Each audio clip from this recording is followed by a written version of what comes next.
നമസ്കാരം. Meet the leaders പ്രോഗ്രാമിലേക്ക് സ്വാഗതം.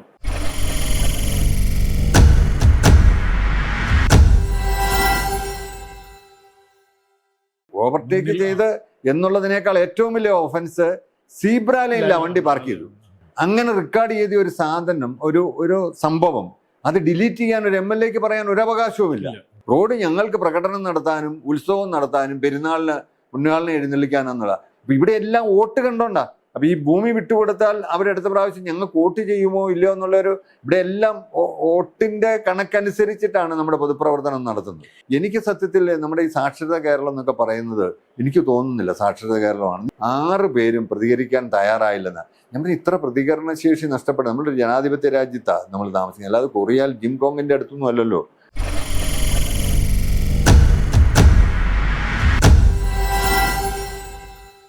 ഇന്ന് നമ്മളോടൊപ്പം ഉള്ളത് പ്രമുഖ സാമൂഹിക പ്രവർത്തകൻ ഡിജോ കാപ്പനാണ്. നമസ്കാരം. നമസ്കാരം. നമ്മളിവിടെ ഇന്ന് സംസാരിക്കുന്ന സമയത്ത് സ്റ്റേറ്റിലാകമാനം ചർച്ച നടത്തിക്കൊണ്ടിരിക്കുന്നത് ഒരു KSRTC ഡ്രൈവറെ തിരുവനന്തപുരം മേയറും ഒപ്പം അവരുടെ ഭർത്താവായ MLA-യും ചേർന്ന് അസഭ്യം പറയുകയും വണ്ടി തടഞ്ഞിട്ട് ഒരുപാട് വിഷയങ്ങളിലേക്കൊക്കെ കടന്നുപോയ ഒരു വിഷയമാണ്. ഒരുപാട് യാത്രക്കാരുമായി പോകുന്ന ഒരു KSRTC ബസ് പൊതുനിരത്തിൽ വെച്ച് തടഞ്ഞ് നിർത്തുക, അതിലെ യാത്രക്കാരെ പറഞ്ഞു വിടുക, ഡ്രൈവർ അസഭ്യം പറയുക, ഇത്തരത്തിലുള്ള ഇന്നേ വരെ കേട്ടുകഴിവില്ലാത്ത ഒരു വിഷയം ആണ് ചർച്ച ചെയ്തുകൊണ്ടിരിക്കുന്നത്. എങ്ങനെയാണ് ഈ വിഷയത്തെ നോക്കിക്കാണുന്നത്? അതൊരു ചെറു പുഞ്ചിരി കൊണ്ടോ ഒരു ആംഗ്യം കൊണ്ടോ അല്ലെങ്കിൽ ഒന്ന് കൈപൊക്കി ഒരു സോറി പറഞ്ഞാൽ തീരുന്ന ഒരു പ്രശ്നം ഇന്ന് കേരള രാഷ്ട്രീയത്തിൽ സജീവ ചർച്ചയായി. എനിക്കതിനകത്ത് ഏറ്റവും ദുഃഖവും ഒക്കെ തോന്നുന്നു. ഞാനൊരു 25 കൊല്ലം മുമ്പ് സജീവ രാഷ്ട്രീയത്തിലുണ്ടായിരുന്ന ഒരു വ്യക്തിയാണ്. വരുന്ന തലമുറയെ നയിക്കേണ്ട 2 ചെറുപ്പക്കാരാണ് അവർ. അവരൊക്കെ ഇങ്ങനെ പ്രവർത്തിച്ചു തുടങ്ങിയാൽ ജനാധിപത്യത്തിലുള്ള ഒരു വിശ്വാസം തന്നെ പുതിയ തലമുറയ്ക്ക് ഇല്ലാതാവും. ഇപ്പം കേരളത്തിൽ ജീവിച്ചാൽ ഞങ്ങൾ രക്ഷപ്പെടില്ല എന്ന് തോന്നിയത് കൊണ്ട് ഇപ്പം ഞാൻ മീനിച്ചൽ പഞ്ചായത്തിലെ പല നിയോണ്ടത്തിൽ മീനിച്ചൽ പഞ്ചായത്തിലെ പണ്ട് ഇതൊരു കുഗ്രാമമാണെന്നാണ് പറഞ്ഞുകൊണ്ടിരുന്നത്. ഇപ്പം ഇവിടെ ഒരു പള്ളിയും ഒരു സ്കൂളും വന്നുകൊണ്ട് ആ കുഗ്രാമം എന്നുള്ള പേര് മാറി. ഇവിടുന്ന് കഴിഞ്ഞ വർഷം ഈ ഞങ്ങളുടെ ഈ 2 വാർഡിൽ നിന്ന് 14 പേരാണ് വിദേശ രാജ്യങ്ങളിൽ പോയത്. ഞാനൊക്കെ ഡിഗ്രി കഴിഞ്ഞ കാലഘട്ടങ്ങളിൽ അന്നത്തെ ചെറുപ്പക്കാർ UAE-യിലോട്ടാണ് പോകുന്നത്. അവരൊരു 10-25 കൊല്ലം അവിടെ ജോലി ചെയ്തിട്ട് നാട്ടിലൊരു വീട് പണിതു, പിന്നെ എന്തെങ്കിലും ഒരു ചെറിയ ബിസിനസ് തുടങ്ങുമായിരുന്നു. ആ പണം ഇങ്ങോട്ട് തിരിച്ചു വരും. ഇന്ന് പോകുന്ന ചെറുപ്പക്കാർ മുഴുവൻ അവര് പോവുക, PR എടുക്കുക, എന്നിട്ട് അപ്പനെയും അമ്മയും കൊണ്ടുപോവുക. അപ്പം നമ്മുടെ ഒരു ബൗദ്ധിക ചോർച്ച തന്നെ ഭയങ്കരമായിട്ടുണ്ടാകുക.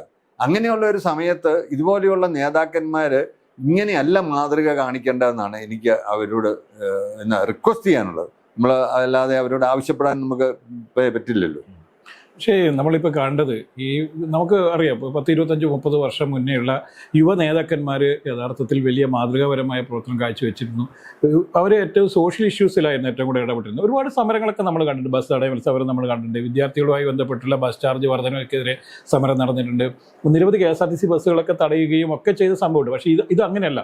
ഇത് വളരെ പേഴ്സണലി ഉള്ള ഒരു സംഭവമാണ്. മറികടക്കാൻ വേണ്ടി അവർ സഞ്ചരിച്ച വണ്ടിയെ മറികടക്കാൻ സമ്മതിച്ചില്ല എന്ന് പറഞ്ഞ തീർത്തും ബാലിശമായ ഒരു ആവശ്യമാണ് അവർ ഉന്നയിച്ചാണ് ഈ സമരം നടത്തിയത്.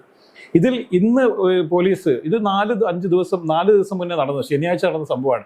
എന്തുകൊണ്ടാണ് പോലീസ് ഈ വിഷയത്തിൽ ഒരു വലിയ ഒളിച്ചുകളി നടത്തിയത്? അല്ല, ഇവിടെ വന്നിരിക്കുന്ന ഒരു കാര്യം, ഇവിടെ പോലീസ് എപ്പോഴും ഭരണകക്ഷിക്ക് അനുകൂലമായിട്ട് നിൽക്കുന്ന ഒരു പ്രവണത കേരളത്തിലുണ്ട്. ഇത് വളരെ കാലങ്ങളായിട്ടുള്ള ഒരു സജീവ ചർച്ചയാണ്. പോലീസിൻ്റെ മേധാവിയെ നിശ്ചയിക്കുന്നതും ജില്ലാ സൂപ്രണ്ടന്മാരെയൊക്കെ നിശ്ചയിക്കുന്നത് ഈ വേറൊരു ജുഡീഷ്യൽ പോലെയുള്ള ഒരു ഫോറം വേണം, എന്നാലേ നീതി നിർവഹണം കൃത്യമായിട്ട് നടക്കുള്ളൂ. നമുക്കറിയാം, കോടതിയിലോട്ട് ഒരു കേസ് കൊടുക്കുമ്പം കോടതി നോക്കുന്നത് അതിനകത്തെ തെളിവുകളാണ്. ഇവിടെ പല കാര്യങ്ങളിലും തെളിവ് നശിപ്പിക്കപ്പെടുക. ഇപ്പോൾ ഉദാഹരണത്തിന് തന്നെ ആ വാഹനത്തിൽ നമുക്ക് പോലീസ് ആക്ട് പ്രകാരം ഇന്ന് നമുക്ക് ഒരു സംഭവം ഫോണിൽ നമുക്ക് റെക്കോർഡ് ചെയ്യാൻ കഴിയും. അത് നിയമം അനുവദിക്കുന്നുണ്ട്.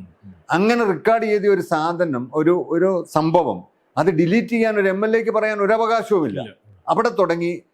അപ്പം അങ്ങനെ ആ MLA അത് ഡിലീറ്റ് ചെയ്തെങ്കിൽ അവിടെ നടക്കുന്ന കാര്യങ്ങൾ തങ്ങൾക്കെതിരായതുകൊണ്ടാണല്ലോ. അല്ലെങ്കിൽ ആ വാഹനത്തിൽ എടുക്കുന്നതുകൊണ്ട് അദ്ദേഹത്തിന് അഭിപ്രായ വ്യത്യാസം ഉണ്ടാകേണ്ട കാര്യമില്ലല്ലോ. അപ്പം താൻ കാണിക്കുന്നത് അല്ലെ തന്നോടൊപ്പമുള്ളവർ ചെയ്യുന്നത് തങ്ങൾക്ക് നാളെ എതിരായിട്ട് വരും എന്ന് തോന്നിയത് കൊണ്ടാണ് അത് ഡിലീറ്റ് ചെയ്യുന്നത് അദ്ദേഹം ഉറപ്പുവരുത്തി. അതിനുശേഷം ഈ വാഹനത്തിൽ അപ്പം ഞാൻ ഈ സംഭവം ഉണ്ടായ പിറ്റേന്ന് തന്നെ ആദ്യമേ കേരളത്തിലെ ജനം TV ആണ് ഇത് ആദ്യമേ ഇരിക്കുന്നത്. അപ്പോൾ അവരെന്നെ ചർച്ചയ്ക്ക് വിളിച്ചപ്പോൾ ഞാൻ അന്ന് പറഞ്ഞൊരു പോയിന്റ് ഉണ്ട്. ഇതിന് യാതൊരു ഇപ്പം MLA പറയുന്നു അല്ലെങ്കിൽ മേയർ പറയുന്നു ഇദ്ദേഹം ആംഗ്യം കാണിച്ചു, ലൈംഗിക ചോയകളെ ആംഗ്യം കാണിച്ചു. ഡ്രൈവർ പറയുന്നു എന്നെ ഇടതുവശത്തൂടെ വന്ന് ഓവർടേക്ക് ചെയ്തു, ഞാനൊരു ആംഗ്യവും കാണിച്ചിട്ടില്ല എന്ന്. അപ്പോൾ ഇതെങ്ങനെ തെളിയിക്കുമെന്ന് ചോദിച്ചപ്പോൾ ഞാൻ പറഞ്ഞു വളരെ എളുപ്പമാണ്. കേരളത്തിൽ മോട്ടോർ വാഹന വകുപ്പിൻ്റെയും പോലീസിൻ്റെയും ഇഷ്ടം പോലെ ക്യാമറ ഉണ്ട്. ഈ വണ്ടിയുടെ കേശവാസംപുരം മുതലുള്ള ദൃശ്യങ്ങൾ കിട്ടും. ഇനി അവരുടെ കിട്ടിയില്ലെങ്കിൽ പോലും വ്യവസായ സ്ഥാപനങ്ങളുണ്ട്, കച്ചവട സ്ഥാപനങ്ങളുണ്ട്, വീടുകളുണ്ട്, അവിടെയൊക്കെ ക്യാമറ ഉണ്ട്. ആ ക്യാമറകളൊന്ന് പരിശോധിച്ചാൽ ആരാണ് ഈ ഒഫൻസ് ചെയ്തിരിക്കുന്നത്? പിറ്റേ ദിവസം എവിടുന്നോ ഒരു ദൃശ്യം വന്നു, ആ ദൃശ്യത്തിനകത്ത് ഇടതുവശത്തൂടെ വന്ന് ഓവർടേക്ക് ചെയ്ത് എന്നുള്ളതിനേക്കാൾ ഏറ്റവും വലിയ ഒഫൻസ് സീബ്ര ലൈനില്ല വണ്ടി പാർക്ക് ചെയ്തു. പ്രേക്ഷകരെ ഒരു കാര്യം മനസ്സിലാക്കണം, നാളെ നിങ്ങൾക്കും എനിക്കുമൊക്കെ ആണെങ്കിലും സീബ്ര ലൈനിലെ 5 മീറ്റർ മുന്നിലോ പുറകിലോ നമുക്ക് വാഹനം പാർക്ക് ചെയ്യാൻ പറ്റുള്ളൂ, അല്ലെങ്കിൽ അത് വലിയ ഒഫൻസാണ്.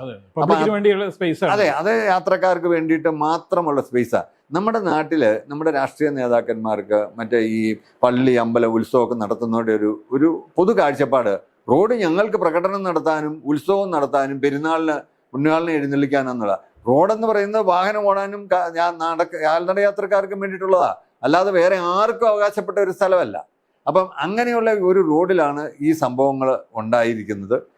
നമ്മൾ ഒരു കാര്യം കൂടി മനസ്സിലാക്കാം, 1975 1,19,000 വാഹനങ്ങളാണ് നമ്മുടെ റോഡിലുണ്ടായിരുന്നത്. അത് ഈ റോഡ് ഉറപ്പിക്കുന്ന റോളർ ഉൾപ്പെടെയാണ് 1,19,000. ഇന്ന് അത് 1,65,00,000 വാഹനങ്ങളായി എന്ന് പറഞ്ഞാൽ ഏതാണ്ട് കേരളത്തിൽ 85 ലക്ഷം കുടുംബങ്ങളാണ്. അപ്പൊ ഒരു കുടുംബം അപ്പൊ അത്രയും വണ്ടിയായി. അപ്പൊ നമുക്ക് അതിനനുസരിച്ച് റോഡ് കൂടിയിട്ടുമില്ല. ഈ 75-ൽ നമുക്ക് 30,000 കിലോമീറ്റർ PWD റോഡ് ഉണ്ടായിരുന്നത് ഇന്ന് 48,000 കിലോമീറ്ററേ ആയിട്ടുള്ളൂ. അപ്പം വാഹന പെരുപ്പം അനുസരിച്ച് നമുക്ക് റോഡ് കൂടിയിട്ടില്ല. അതിന് മാത്രമാണ് കേരളത്തിൽ നമ്മുടെ രാഷ്ട്രീയ നേതാക്കന്മാര് ഇടത് വലത് വ്യത്യാസമില്ലാതെ, പണ്ട് മൻമോഹൻ സിംഗിനെ പോയി കണ്ടത് ഓർക്കുന്നുണ്ടല്ലോ, നമുക്ക് വീതി. അപ്പം മൻമോഹൻ സിംഗ് അത് കഴിഞ്ഞ് പാർലമെന്റിൽ പറഞ്ഞു, ഞാൻ ആദ്യം കേൾക്കുക റോഡിന് വീതി വേണ്ടെന്ന് പറഞ്ഞു. നമ്മൾ വലിയ സംസ്കാര സമ്പന്നരാന്നാ പറയുന്നത്. നമുക്ക് എല്ലാവർക്കും കാറ് വേണം, അല്ലെ 2 വീലർ വേണം, പക്ഷെ റോഡ് വേണ്ട. ആ ഒരു ചിന്ത മാറണം. അതിന് എനിക്ക് തോന്നുന്നത് അതിനെതിരായിട്ട് അന്ന് അസംബ്ലിയിൽ ആകെ സംസാരിച്ചത് ഒന്ന് അന്തരിച്ച PT തോമസും ഒന്ന് അങ്കമാലി MLA ആയ ജോസ് തെറ്റയിലാണ്. അവര് മാത്രമാണ്. അപ്പൊ ഇവിടെ എല്ലാം വോട്ട് കണ്ടോണ്ടാ. അപ്പൊ ഈ ഭൂമി വിട്ടുകൊടുത്താൽ അവരടുത്ത പ്രാവശ്യം ഞങ്ങൾക്ക് വോട്ട് ചെയ്യുമോ ഇല്ലയോ എന്നുള്ളൊരു, ഇവിടെ എല്ലാം വോട്ടിന്റെ കണക്കനുസരിച്ചിട്ടാണ് നമ്മുടെ പൊതുപ്രവർത്തനം നടത്തുന്നത്. ഇതിൽ നമ്മൾ സാറിന് പലതവണ പല ചർച്ചകളിലും പറഞ്ഞിട്ടുള്ള സംഭവമാണ്. ഇതിൽ ഏറ്റവും അത്ഭുതപ്പെടുത്തുന്നത് തിരുവനന്തപുരം തമ്പാനൂരിലെ ബസ് സ്റ്റേഷനിലേക്ക് ടിക്കറ്റ് എടുത്ത് റിസർവേഷൻ പൈസ നേരത്തെ കൊടുത്ത് യാത്ര ചെയ്യുന്ന യാത്രക്കാരാണുള്ളത്. ഇതിൽ MLA കയറി വന്നിട്ട് നിങ്ങളെല്ലാവരും ഇറങ്ങണമെന്ന് പറഞ്ഞപ്പോൾ യാതൊരു തരത്തിലും പ്രതികരിക്കാതെ മിണ്ടാതെ പൊടിയും തട്ടി ഇറങ്ങിപ്പോയ യാത്രക്കാരെ കുറിച്ച് നമുക്ക് വലിയ ആശങ്കയാണ് ഉണ്ടാക്കുന്നത്. കാരണം ഒരു തരത്തിലും പ്രതികരിക്കാൻ പറ്റാത്ത, പ്രതികരണശേഷി നഷ്ടപ്പെട്ട ഒരു സമൂഹത്തിന്റെ പ്രതിനിധികളായിട്ടാണ് ഈ യാത്രക്കാരെ നമ്മൾ കാണുന്നത്. അല്ല, ഞാൻ അതിനെ കാണുന്നത് 2 തരത്തിലാണ്. ഈ സംഭവം കൊല്ലത്ത് വെച്ചായിരുന്നു നടന്നതെങ്കിൽ തിരുവനന്തപുരം വരെയുള്ള എൻ്റെ ബസ് ടിക്കറ്റ് പോലോ എന്ന് ഓർത്ത് ചില ആളുകൾ പറഞ്ഞാൽ ഞാൻ തിരുവനന്തപുരത്തിനാണ് വണ്ടിക്കൂലി മുടക്കിയത്, ഞാൻ ഇറങ്ങിയാലെന്ന് പറഞ്ഞാൽ ഇതേ തിരുവനന്തപുരത്ത് എത്തിയല്ലോ, ഇനി ഞാനായിട്ടൊരു വഴക്കുണ്ടാക്കണ്ട. പക്ഷെ അവിടെ ഒരു വലിയ അപകടമുണ്ട്. ഞാൻ പറയുന്നത് എൻ്റെ ഒരു അഭിപ്രായം, ഞാൻ ആ ബസ്സിലുണ്ടായിരുന്നു, ഞാൻ ഒരിക്കലും ഇറങ്ങില്ല. വേറെ ഒന്നും കൊണ്ടല്ല, എനിക്ക് പോകേണ്ടത് തമ്പാനൂരാണ്. മാത്രമല്ല ഒരു MLAക്ക് ഒരിക്കലും പറയാൻ പറ്റത്തില്ല ബസ്സിൽ ആളുകളോട് ഇറങ്ങിപ്പോകാൻ, മന്ത്രിക്ക് പോലും പറയാൻ പറ്റത്തില്ല. മോട്ടോർ വാഹന ആക്ട് പ്രകാരം അല്ലെ റൂള് പ്രകാരം 2 കൂട്ടർക്കാണ് ബസ് പരിശോധിക്കാൻ അധികാരം. ഒന്ന്, ഇത് ഡെസിഗ്നേറ്റ് ചെയ്തിരിക്കുന്ന പോലീസ് ഉദ്യോഗസ്ഥന്മാര്, മോട്ടോർ വാഹന ഉദ്യോഗസ്ഥന്മാര്. അവർക്ക് പോലും ഒരു വണ്ടി ഒരു അപകടത്തിൽപ്പെട്ടാൽ ആ വണ്ടി മാർക്ക് ചെയ്തിട്ട് ആ ബസ് സൈഡിലോട്ട് മാറ്റിയിട്ടിട്ട് അത് പകരം വേറെ യാത്രാ സംവിധാനം ഏർപ്പെടുത്തി കൊടുക്കണം. അല്ലാതെ ഇപ്പൊ ഒരു വലിയൊരു ഒഫൻസ് കാണിച്ചു വരുന്ന ഒരു ഡ്രൈവർ, അവനെ എന്നാലേ കസ്റ്റഡിയിലെടുത്ത് വണ്ടി മാറ്റിയിടാൻ പറ്റത്തില്ല. അവനോട് കൊണ്ട് വണ്ടി ഡിപ്പോയിൽ ആളെ ഇറക്കിയതിന് ശേഷം സ്റ്റേഷനിൽ കൊണ്ടുവന്ന് സറണ്ടർ ചെയ്യാനാണ് പറയുന്നത്. അല്ലാതെ യാത്രക്കാരെ ഇറക്കി വിടാൻ പറ്റില്ല. എനിക്ക് സത്യത്തിൽ നമ്മുടെ ഈ സാക്ഷരത കേരളം എന്നൊക്കെ പറയുന്നത് എനിക്ക് തോന്നുന്നില്ല സാക്ഷരത കേരളമാണ്. ഞാൻ അറിഞ്ഞിടത്തോളം 6 യാത്രക്കാരുടെ നമ്പർ ഈ റിസർവേഷൻ ചാർട്ടിലുണ്ടായിരുന്നു. അവിടെ ഇറങ്ങിയ 6 യാത്രക്കാരെ ഈ തിരുവനന്തപുരത്തെ വിവിധ ചാനലുകൾ വിളിച്ചിട്ട് 6 പേരും പ്രതികരിക്കാൻ തയ്യാറായില്ലെന്ന്. നമ്മൾ ഇത്ര പ്രതികരണശേഷി നഷ്ടപ്പെട്ട നമ്മളൊരു ജനാധിപത്യ രാജ്യത്താണ് നമ്മൾ താമസിക്കുന്നത്, അല്ലാതെ കൊറിയയിൽ ജിം കോങ്ങിന്റെ അടുത്തൊന്നും അല്ലല്ലോ. അപ്പൊ ഈ വരും കാലങ്ങളിൽ അപ്പൊ എന്തായിരിക്കും ഇവര് പണ്ട് ഞങ്ങളുടെ പ്രിൻസിപ്പൾ പറയുമായിരുന്നു, നീ എൻ്റെ തലേ കയറി വേണമെങ്കിൽ ഇരുന്നോ, പക്ഷെ അവിടെ ഈ നിരങ്ങാൻ ഞാൻ സമ്മതിക്കാതെന്ന. ഇങ്ങനെ പോയാൽ ഈ രാഷ്ട്രീയ നേതാക്കന്മാരെല്ലാവരും ഈ യാത്രക്കാരൻ്റെ എല്ലാം ഞാൻ ഉൾപ്പെടുന്ന സമൂഹത്തിൻ്റെ തലേ കയറി നിരങ്ങും. ഈ സംഭവം ഇലക്ഷന്റെ തലേ ദിവസമായിരുന്നു കേരളത്തിൽ നടന്നതെങ്കിൽ കേരളത്തിലെ വോട്ടിംഗ് പാറ്റേൺ പോലും മാറിപ്പോയന്. സംശയമുണ്ടോ? നമ്മൾ അത്ഭുതപ്പെടുത്തി വേറൊരു സംഭവം, ഇത് ശനിയാഴ്ച രാത്രിയിലാണ് ഈ സംഭവം നടക്കുന്നത്. പോലീസ് സ്റ്റേഷനിൽ പരാതി വരുന്നു, ഡ്രൈവർ കസ്റ്റഡിയിൽ എടുക്കുന്നുണ്ട്, അദ്ദേഹത്തെ മണിക്കൂറോളം ഈ പോലീസ് സ്റ്റേഷനിൽ ഇരുത്തുന്നുണ്ട്. പക്ഷേ ഈ സമയത്തൊന്നും എന്താണ് സംഭവിച്ചതെന്ന് അറിയാൻ വേണ്ടിയിട്ട് പോലീസിന് വളരെ ഈസിയായി ചെയ്യാവുന്നൊരു ആയിരുന്നു.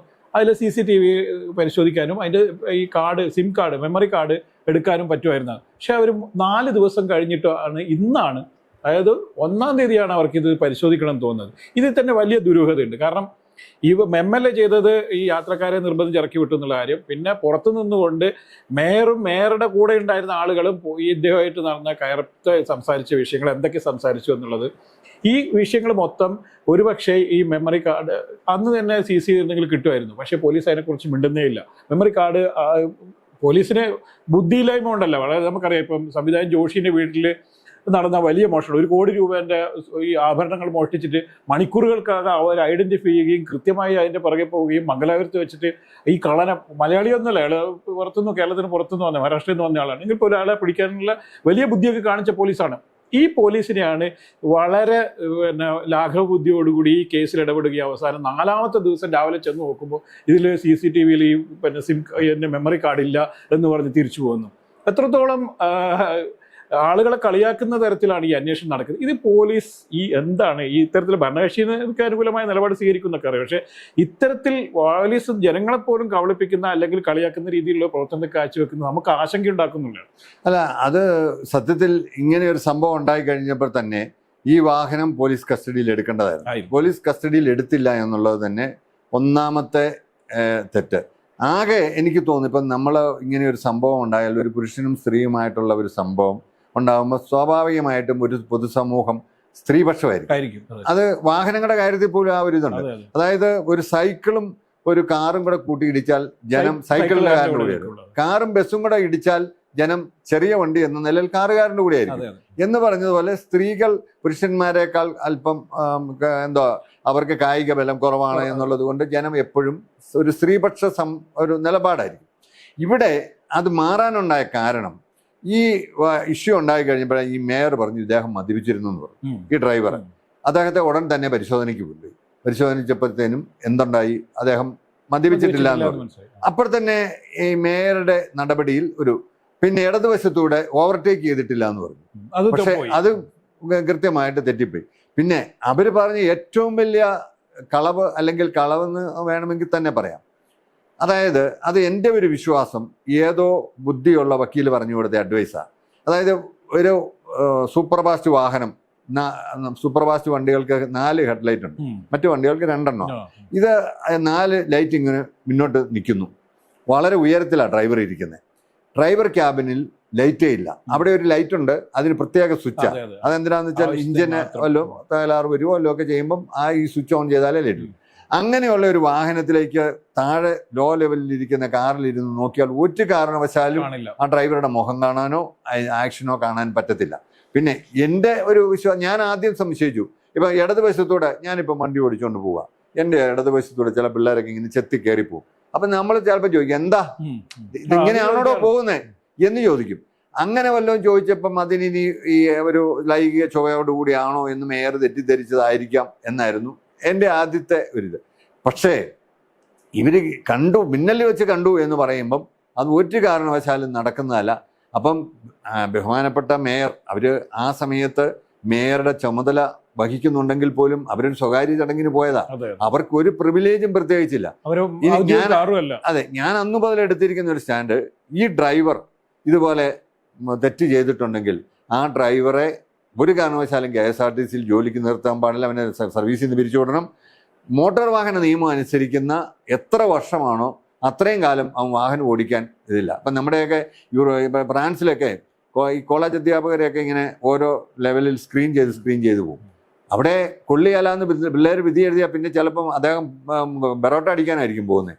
അല്ല, ഞാൻ തമാശ പറഞ്ഞല്ല. അപ്പം അങ്ങനത്തെ നിലയിൽ ഇവനെ ഡ്രൈവിങ്ങിനെ കൊള്ളിയാലെന്നുള്ള അഭിപ്രായക്കാരനാണ് ഞാൻ.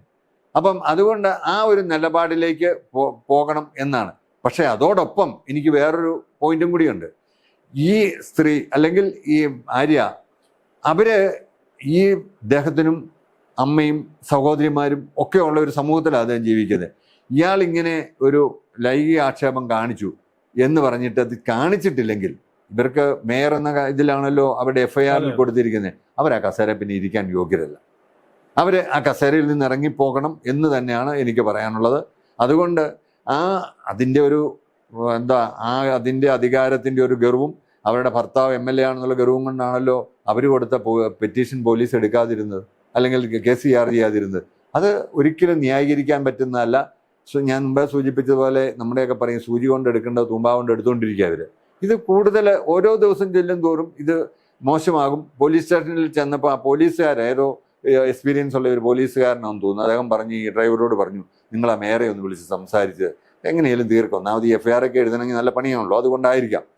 അപ്പം അദ്ദേഹം ഇവരെ വിളിച്ചു കഴിഞ്ഞപ്പോഴത്തേനും സ്വാഭാവികമായിട്ടും നമുക്കൊക്കെ ആ പെട്ടെന്നുള്ള ഒരു ക്ഷോഭത്തിൽ ചെയ്താണെങ്കിൽ അവൻ എന്നെ വിളിച്ച് സോറി പറഞ്ഞില്ലേ, അവരൊരു ജനപ്രതിനിധിയല്ലേ, എന്നാ പോട്ടെ ഞാൻ ക്ഷമിച്ചിരിക്കുന്നുണ്ടോ എന്ന് പറഞ്ഞാൽ അവിടെ തീരേണ്ട കാര്യമായിരുന്നു. അല്ല, പക്ഷെ ഈ ഫോൺ കോളിൽ അവർ ഈ ലൈംഗിക അധിക്ഷേപം കാണിച്ചതായിട്ടുള്ള പരാതികൾ പറയുന്നില്ല. അല്ല, അതാ ഞാൻ പറഞ്ഞത്.